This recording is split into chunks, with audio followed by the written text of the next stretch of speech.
आपको याद होगा कि हम लोग भी उस समय राजद के साथ ही थे।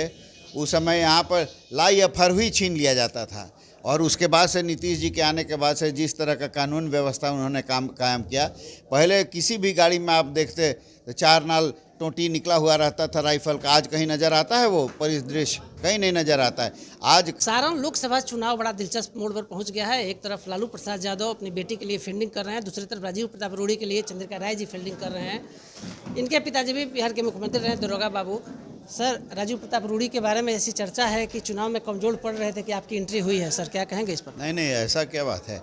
अभी तो देश का चुनाव हो रहा है। मुख्य रूप से हम लोग देश में नेता चुन रहे हैं, एक प्रधानमंत्री चुन रहे हैं। और जिस तरह से प्रधानमंत्री जी ने गरीबों के लिए काम करने का काम किया है, उसे सारे गरीब बहुत आह्लादित हैं, सब जोश में हैं, चुपचाप हैं, मगर वोट मोदी को ही देंगे।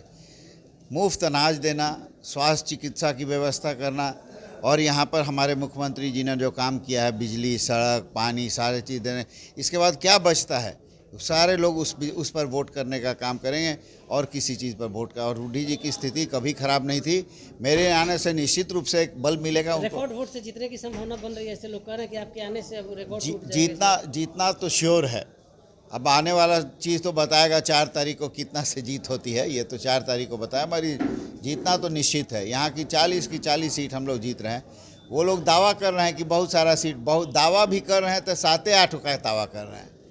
और वो भी इसलिए दावा कर रहे हैं कि 4 तारीख को जब हारने लगेंगे तो कहेंगे कि ईवीएम हैक कर लिया, इसलिए वो लोग दावा कर रहे हैं। अन्यथा कहीं पर भी जो रिपोर्ट आ रहे हैं, वहाँ पर कहीं भी जीतने की संभावना नहीं बन रही है। आपके पार्टी के जो सर्वेसर्वा नेता हैं नीतीश कुमार, उनके बारे में कहा जा रहा है, राष्ट्रीय जनता दल लगातार कह रहा है कि वो कमजोर पड़ रहे हैं पूरे बिहार पर। आप नीतीश कुमार को बेहतर करीब से जानते हैं, आप क्या कहेंगे इस पर? कहाँ कमज़ोर पड़ रहे हैं वो? जिस तरह का कार्य उन्होंने किया है यहाँ पर, तो आपको याद होगा आज से 17-18 साल से नीतीश जी हैं, और उन्होंने जो कार्य किया है वहाँ उन्होंने उस समय की परिस्थिति आप जानते हैं कि किस तरह। हम लोग भी उस समय सरकार में हुआ करते थे, मगर उस समय उसको जरा बंद करने के, तो उस समय आपको याद होगा कि हम लोग भी उस समय राजद के साथ ही थे। उस समय यहाँ पर लाई अफर ही छीन लिया जाता था, और उसके बाद से नीतीश जी के आने के बाद से जिस तरह का कानून व्यवस्था उन्होंने कायम किया। पहले किसी भी गाड़ी में आप देखते तो 4 नाल टोंटी निकला हुआ रहता था राइफल का। आज कहीं नज़र आता है वो परिदृश्य? कहीं नहीं नज़र आता है। आज कानून का शासन है, पुलिस का शासन है, और यहाँ पर जिस तरह की सड़कें थी, जिस तरह के बिजली की व्यवस्था थी, जिस तरह से नारी का महिलाओं का उन्होंने आगे बढ़ाने का काम किया, सशक्तिकरण करने का काम किया, ये सब देखने योग्य है। कैसे कमज़ोर पड़ जाएंगे? इतना काम करने के बाद खाली लिफाफिया बोलने से कोई मजबूत हो जाएगा?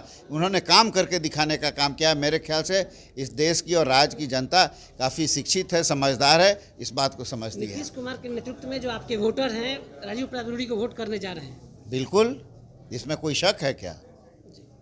तो सुन रहे थे पूर्व मंत्री चंद्रिका राय जी को। साफ कर दिया है कि इतिहास बनाने राजीव प्रताप रूडी सारण से जा रहे हैं। 4 तारीख को देखना बड़ा दिलचस्प होगा। हमारे सहयोगी अनिमेश के साथ कौशलेंद्र, छपरा से।